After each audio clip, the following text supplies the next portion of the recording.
lovely lot, and a big warm welcome back to my channel. First off, I want to say hey to all of my new subscribers. Thank you for thinking that I was worth sticking around. I really appreciate it. Don't forget to like the video and subscribe for more videos like this. So without further ado, let's get into today's video. Today's video is another one for the midwifery series, or I mean, you can kind of take this in whatever way you want, but I've been finding it very hard to stay motivated, to stay productive. I definitely found that at the start of my degree, and I've been implementing different things here and there, and I've really been getting on with things now. I wake up, I have a really productive day, and I feel really good for doing it as well. So I wanted to share those tips with you today so that you can also be motivated and productive. So I've put together in my little notepad that always makes an appearance, I put together 10 top tips for staying motivated and staying productive.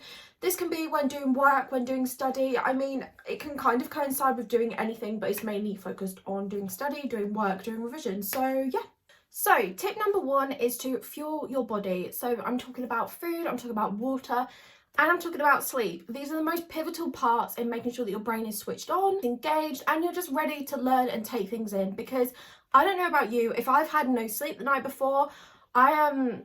Firstly, I'm not a joy to be around, but secondly, I cannot switch my brain on, I cannot focus, I get headaches all the time, and I just feel so tired. So if you really want to stay motivated, if you're wanting to be more productive, then you definitely need to sort out your sleep patterns. So ideally getting 8 hours of sleep a night, and of course that coincides with making sure that you've had enough to eat, enough to drink. Especially with online learning, I have been getting so many headaches at the minute just from staring at a screen. So keeping hydrated, things like that, you know, to try and minimize any headaches where possible. Also, if like me you are a glasses wearer, it's very important to wear your glasses. I have a special tint in mine that helps with the kind of blue light that's on screens. So these things are really important as well. If you have glasses, wear them. It's just about taking care of yourself, this tip. So, you know, I always like to have a big breakfast or enough food in me, and I always have one of these at least a day. And I'm not a big fan of water, so I like having flavoured water. It kind of just encourages me to drink more. And I'll have that by me whilst I'm doing my study so that I know that I'm getting in enough water. Tip number 2 is to clear the space around you. So I don't know about you, but I cannot focus when things are a mess around me. So if I'm trying to study and, you know, there's loads of clutter on my desk, I can't focus because my mind is constantly going off on thinking about the mess and thinking things like that. So I always make sure that I've got a nice clear study area. I'll spend about 10 minutes just organising the room that I'm in before, just so that it's nice and clean and it's not cluttered, and you know, I'm not going to get stressed about it. Okay, tip number 3 is that organisation is key, and I say this all the time. So make sure that everything you need is nearby you. So for me, I have my laptop, I have its charger, I have my notepads, I have, you know, some pens, pencils, things like that, and I have some water. Everything is close by me, because the worst thing you want to do is when you're on a roll and you're motivated and then you have to get up to go and get something. The worst thing is when I have to get up to get my laptop charger. I put it off for about 10 minutes, and B, when I come back down, I'm just not in the same mindset. So make sure that you have got everything that you need, so there's no excuses to have to go off and do things. And yeah, it just saves you having to walk around. You can just stay put. Okay, tip number 4 is to not go in blind. So by that I mean to always have a plan of what you're going to do. Not too much, not too little. Too much can leave you feeling so overwhelmed, and taking it from my personal experience, I just won't do it. If anything, I will do less if I put more on my list than if I put less on my list. Yeah, that made sense, I think. Because if there's too much on my list, I look at it and I'm just like, I'm not going to do that. And then my brain's just like, no, Soph, you're not going to do that. We're not going to do anything, in fact. So avoid that rookie error. Don't put too much on a to-do list. As you can see behind me, I have got many of a to-do list for different things, and I am a visual person. I like to see it, and there's nothing more satisfying than ticking off a to-do list. So don't go in blind, have a to-do list, but make sure it's, you know, an appropriate to-do list, not too much, not too little, and, you know, don't kind of mix things up too much. Okay, tip number 5 is a pretty straightforward one, and it is to put your phone away. Okay, no excuses, don't need it, put it away. It's hard, I know, but the most important thing is to take it away, because again, it's a distraction. If you're picking up your phone, you know, more often than not, you're then going to start scrolling through TikTok or Instagram or something like that, and your train of thought is just going to go off. So if you were starting to grasp a concept, or if you had a light bulb idea for your essay, that's now gone out the window because you've distracted your mind with something else.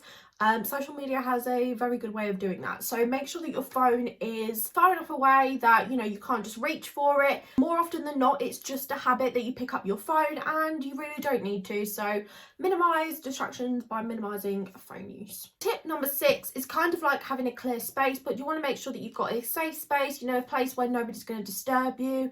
I'm very lucky to have my own study, so I'll make sure that people aren't coming in whilst I'm studying. You know, it's quiet, it's warm, it's comfy in here, and it's clean, so that's really important as well.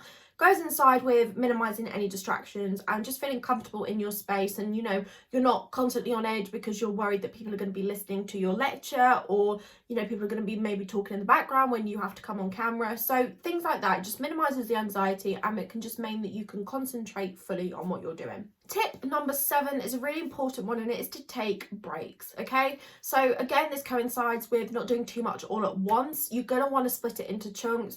I like to do a morning and an afternoon, or I'll kind of do like a morning and then the period between the morning and the afternoon, and then a little bit in the afternoon. I don't know if that made sense, but I kind of had like 2 breaks throughout the day. I kind of do it at the same time as my lectures would be in my lecture breaks. So on a Saturday or a Sunday when I do have to do work, I kind of just keep it to that.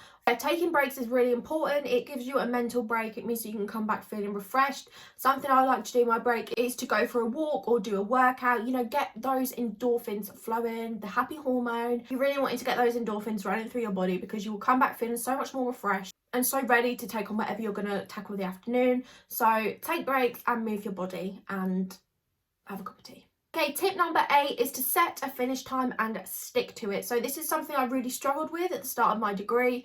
I was carrying work on into the evening, sat on my laptop at about 9 o'clock, which of course some days that's fine, and you might work more productively in the evening, completely fine. But for me, I was finding that my whole day was being taken up by doing study, and I just couldn't switch off. So in turn, it was messing up my sleep schedule, which would then go on into the next day. So it's really important to stick to a time limit, and once you finish doing your study, to go out and do something that takes your mind away. So, you know, read a book, go play with the dog, go out for a walk, do a workout, maybe not 2 in a day if you did one earlier, but just completely distract yourself, have a nice warm bath, you know, anything like that. Give yourself a little bit of self-care, but make sure that you're completely distancing yourself away from your work, your study, you know, anything like that. You just want to leave it. Tip number 9 is to use study apps. So I had a look at a couple on the App Store. One of my favourites is this one. I can't remember the name off the top of my head, but you plant a seed and it basically grows into a tree. It's really satisfying, and every time you pick up your phone, the tree dies. So it kind of encourages you to not pick up your phone, and obviously to stay on task, to stay motivated, and you know, you can grow a pretty flower. That's just something that I like. I'm going to pop up a couple of app examples here that I've had a look at, that I've used in the past, and that I recommend checking out. I'll also link them in the description below so that you can have a direct link to them and check them out yourself. But yeah, using apps like that can sometimes really help. I think I've mentioned before, I use a to-do list app. I use this and I pay premium for it. It's about £4.99 a month. And this really helps me. I can set reminders, I can set habits on there, and this I just use to organise my life, you know, in addition to my diary and things. So I'm a very organised person, I like to think, so I like having apps and utilising things like that to be more productive. And tip number 10, this is really important, you know, especially when you're revising for an exam, and that is to, if you don't get a topic, leave it and come back to it, because honestly, sitting there dwelling over it, you know, getting stressed over it, it's going to do more harm than good. So if you really can't grasp a topic and you know you're getting frustrated with it, because we have all been there, take a breath, take a breather, and maybe even come back to it another day. You're not going to want to overcomplicate yourself, because your brain will just shut down. So I hope that you found this video helpful. I know it was a little bit of a shorter one, but these are just my quick fire top 10 tips to staying motivated and staying productive. So I hope that they helped. If they did, don't forget to give this video a big thumbs up. I would really appreciate that. Also, leave me a comment below. Let me know how you stay motivated. Let me know how you stay productive. I would love to know. And if you haven't already, and if you are new to my channel, please don't forget to click on that subscribe button. I would really appreciate it. I appreciate every single one of you you here. I am so grateful for all of you watching my videos. So don't forget to also click on that little notification bell, which will alert you whenever my videos go live, which currently is every Sunday at 7 p.m. UK time. So make sure that you are there and your noties are on. So on that note, I'm going to leave you, and I hope that you have a lovely evening, and I will see you all in next week's video. Bye guys.